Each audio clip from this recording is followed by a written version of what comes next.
कक्षा 9 गणित का पहला अध्याय है। अध्याय 1 संख्या पद्धति। पहला चैप्टर हमारा क्या है? संख्या पद्धति। यानी कि इस चैप्टर में हम लोग संख्या के बारे में पढ़ेंगे। तो सबसे पहले हम लोग जानेंगे कि आखिर संख्याएं क्या है और संख्या कितने प्रकार की होती है। संख्या के बारे में, यानी संख्या पद्धति है नंबर सिस्टम, यानी कि संख्या के बारे में हम लोग जानेंगे। तो संख्या में पहली संख्या आती है हमारी है, पहली संख्या है प्राकृतिक संख्या। क्या है पहली संख्या? प्राकृतिक संख्या है पहली संख्या। वह संख्या जो 1 से अनंत तक होती है।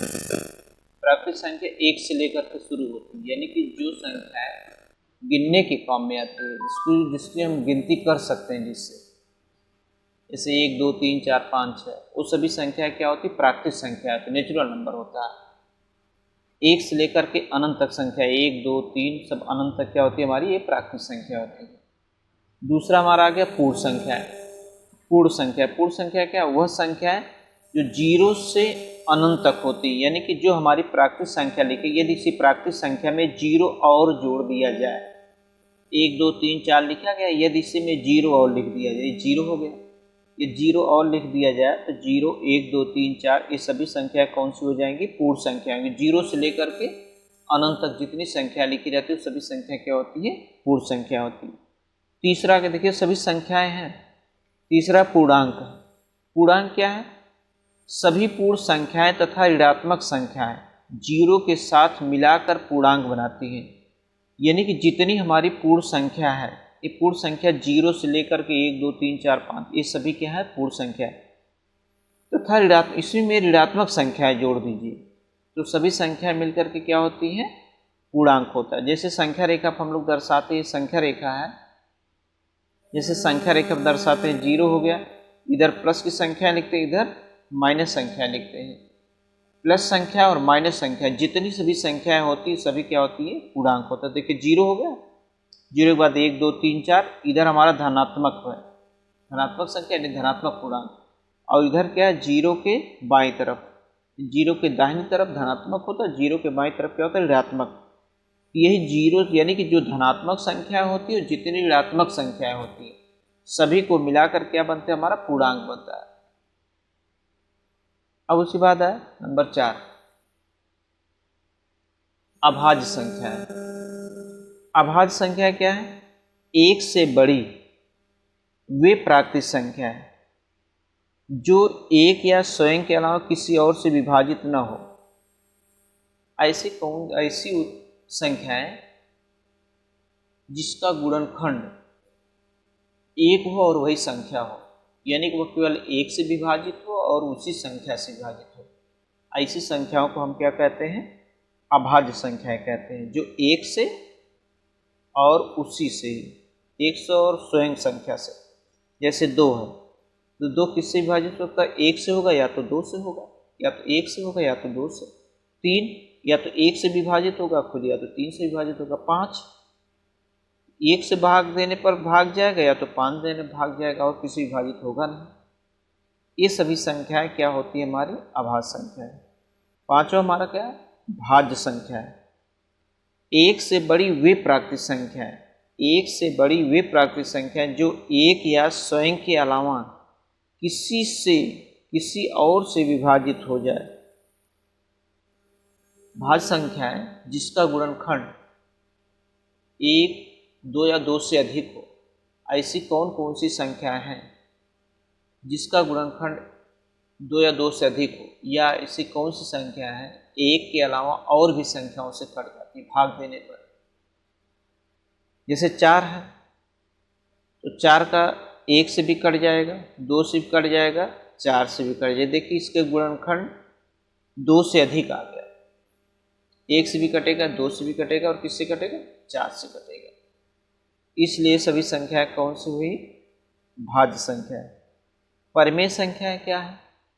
इंपॉर्टेंट, यही आपको पढ़ना है चैप्टर में। परिमेय संख्या वे संख्या जिन्हें हम P/Q के रूप में लिख सकते हैं। से पी अपान क्यू के रूप में लिखा जा सकता है, जिसमें Q equal to not zero. Q equal to not zero का मतलब क्यू जीरो के बराबर नहीं होना चाहिए। कहने का मतलब है यदि मान लीजिए कोई यहाँ पर पी के क्यू के स्थान पर जीरो रख दिया जाए तो जीरो से किसी भी संख्या भाग देते हैं तो इनफाइनाइट यानी कि परिभाषित नहीं हो सकते, यानी कि उसको काट ही नहीं सकते। जीरो से किसी भी संख्या में यदि हम भाग देते हो तो संख्या कभी कटेगा ही नहीं, यानी परिभाषित ही नहीं हो सकता है। इसलिए कहा गया क्यू इक्वल टू नॉट, यानी कि यहाँ पर हर कभी भी जीरो नहीं होना चाहिए। कोई भी परिमेय संख्या लिखी गई है उसका हर कभी भी जीरो नहीं होना चाहिए। और जितनी भी भिन्न की संख्या होती सभी परिमेय संख्या होती है, या जितनी प्राकृतिक संख्याएं होती है, या जितनी पूर्ण संख्याएं होती है, सभी परिमेय संख्याएं होती है। जैसे देखिए 1/2, 3/4, अगर जीरो लिखा है तो जीरो में भी बटे 1 कर सकते हैं। जीरो लिखा है, ये जीरो है, जीरो है हमारा, 0/1 लिख दिया, ये भी बन गया पी अपान क्यू के रूप में। देखिए जीरो भी पी अपान क्यू के रूप में बन गया, इसलिए जीरो भी क्या हमारा एक परिमेय संख्या। एक लिखा है, एक लिखा है तो 1/2 लिख सकते हैं, नहीं एक लिखा कहीं पर, अगर 2 लिखा है तो हम 2/1 लिख सकते हैं, तो ये भी परिमेय संख्या हो गई। यानी कि ये सभी संख्या 1/2, 3/4, 0, 3/1, ये सभी संख्या हमारी क्या है, ये परिमेय संख्या है। आइए सातवां, अपरिमेय संख्या है वे संख्याएं जिन्हें हम पी अपान क्यू के रूप में नहीं लिखा जा सकता। ऐसी कौन सी संख्या है जिसको हम पी अपान क्यू के रूप में नहीं लिख सकते हैं? पी अपान क्यू के रूप में नहीं लिख सकते हैं। जैसे कड़ी में 2, कड़ी में 3, कड़ी में 7, ये सभी संख्याएं जो हैं इसको हम पी अपान क्यू के रूप में नहीं लिख सकते, क्योंकि कड़ी में 2 का मान जो होगा वो, कड़ी में 2 का मान जानते हैं, कड़ी में 2 का मान जो 1.414, कड़ी में 2 का मान, तो कड़ी में 2 का मान जो होगा 1.414, यानी कि कहने का मतलब है इसको हम भिन्न के रूप में नहीं लिख सकते हैं, यानी कि इसको परिमेय संख्या के रूप में हम नहीं दर्शा सकते, क्योंकि ऐसे अनंत तक कटेगा, इसलिए इसको हम परिमेय संख्या यानी कि भिन्न के रूप में नहीं लिख सकते हैं परिमेय संख्या के रूप में। इसलिए हमारा क्या है, अपरिमेय संख्या। करड़ी में 2, करड़ी में 9, लेकिन अगर कहीं पर करड़ी में 9 लिखा है तो मत कहिए, करड़ी में 9 एक परिमेय संख्या है। क्यों? क्योंकि 9 का वर्गमूल कितना होता है, 3, 3 एक परिमेय संख्या, क्योंकि 3/1 ये परिमेय संख्या है। ये हमारा हो गया अपरिमेय हो गया।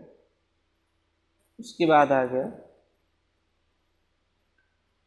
अब जितनी संख्याएं लिखी गई हैं, प्राकृतिक संख्याएं, पूर्ण संख्याएं, पूर्णांक, अभाज्य, भाज्य, परिमेय, ये सभी संख्याएं, जितनी भी संख्याएं लिखी गई हैं, सभी संख्याएं क्या कहते हैं, इसको वास्तविक संख्याएं कहते हैं। इसी को कहते हैं वास्तविक संख्या। प्राकृतिक संख्या, पूर्ण संख्या, पूर्णांक, अभाज्य, भाज्य, परिमेय, अपरिमेय, सभी संख्या को मिला करके, सभी संख्याओं में मिला दिया जाए, सभी संख्याओं को मिला करके क्या बना, वास्तविक संख्या।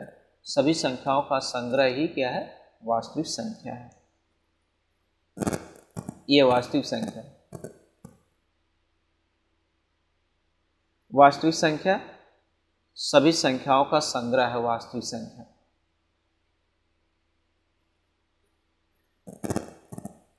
अब उसके बाद हमारा है वास्तविक संख्या, वास्तविक संख्या और उनके दशमलव प्रसार।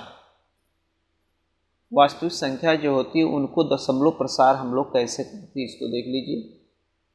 पहली स्थिति हमारी है शांत। शांत में क्या होता है, इस स्थिति में, शांत में देखेंगे, ध्यान से इसको देखिए, शांत में क्या होता है, शांत में होता है कि इस स्थिति में भाग देने पर शेषफल शून्य हो जाता है। शेषफल, शांत में क्या होता है, इस स्थिति में भाग देने पर शेषफल शून्य हो जाता है। जैसे देखिए, जैसे 1/2 है, 1/2 में, 1 में देखिए, 1 में 2 से भाग देते हैं, एक से एक में 2 से भाग देते हैं, पहले दशमलव गया, यहाँ 0, 2 पच्चे 10, शेषफल क्या आ गया? 0 आ गया। जब शेषफल 0 आ गया तो उसको क्या हम कहते हैं? शांत। क्या कहते हैं? शांत दशमलव, शांत कहते हैं, क्योंकि इसका शेषफल आ गया 0 आ गया। अब उसके बाद हम लोग पढ़ेंगे, अगला है अशांत। 2 प्रकार का होता है अशांत आवर्ती, 2 प्रकार का, एक आवर्ती एक अनावर्ती, 2 प्रकार का होता है। अशांत, शांत, अशांत आवर्ती, अशांत अनावर्ती क्या क्या है? इसको कहते हैं, देखिए, अनवसानी आवर्ती भी कहते हैं। क्या कहते हैं? देख लीजिए, इसको हम कहेंगे इसको अनवसानी आवर्ती, जिसको कहते हैं अशांत आवर्ती। और दूसरा क्या है? अनवसानी अनावर्ती, जिसको कहते हैं अशांत अनावर्ती। देख लीजिए क्या है हमारे,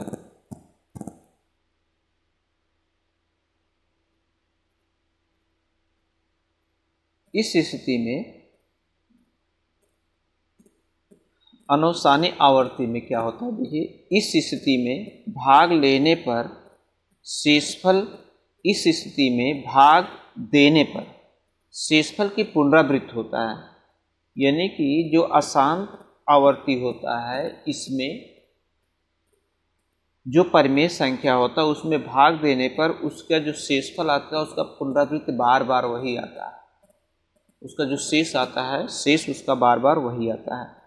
जैसे 1/3 है, 1/3 में जैसे 1 में हम 3 से भाग देते हैं, 0.0, 3 त्रिका 9 है, 1 है, फिर एक 0 है, दशमलव कांड से 3 त्रिका 9, फिर शेष। इसका शेष देखिए वही बार बार शेष आ रहा, शेष एक ही आ रहा बार बार। जिसकी शेषफल की पुनरावृत्ति बार बार उसी को कहते हैं अशांत आवर्ती। और देखिए, इसका भाग देने पर 1/3, भाग देने पर 0.33333 ऐसे आता रहेगा। तो इसको हम लिख सकते हैं कि 0.3 बार किसी भी संख्या की पुनरावृत्ति बार बार हो तो उसको हम 0.3 बार, 3 बार का मतलब यही 3 बार बार लिखा गया है। शॉर्ट फॉर्म में इसको हम ऐसे लिख देते बार के रूप में। उसके बाद है अनवसानी अनावर्ती या अशांत अनावर्ती। इस स्थिति में भाग देने पर शेषफल की पुनरावृत्ति नहीं होती। यानी कि ऐसी स्थितियों में किसी भी संख्या के यदि भाग दिया जाए तो उसकी पुनरावृत्ति नहीं होती, यानी कि बार बार वही नहीं आता। जैसे कर्णिम 2, कर्णिम 2 का मान 1.414 है, कर्णिम 2 का मान 1.414 है। यानी कि इसमें जो है कर्णिम 2 का मान एक, जब इसका मान ही देखिए अलग अलग आ रहा है, 1.414, यानी कि भाग दिया गया, एक बार 1 आया, फिर भाग देने पर 4 आया, फिर भाग देने पर 1 आया, फिर भाग देने पर 4 आया। यानी कि भागफल अलग अलग आ रहा है, तो इसके मतलब शेषफल क्या होगा? अलग अलग। जैसे यहाँ पर क्या भागफल सेम 3 3 3 आ रहा है। अगर भागफल सेम आ रहा, बराबर आ रहा, तो इसके मतलब है कि उसका भागफल बराबर आ रहा, तो इसके मतलब उसका शेषफल समान होगा। लेकिन इसमें भागफल क्या आ रहा है? इसका मान अलग अलग आ रहा है। एक बार 1 आ रहा है, फिर 4 आ रहा है, फिर 1 आ रहा है, फिर 4 आ रहा है। तो इसके मतलब इसका मान क्या है? जब भागफल अलग अलग आएगा तो इसके मतलब उसका शेषफल भी अलग अलग होगा। ये आपका है अशांत अनावर्ती, अशांत अनावर्ती। ये आपकी है संख्या पद्धति में संख्याओं के बारे में। ठीक है।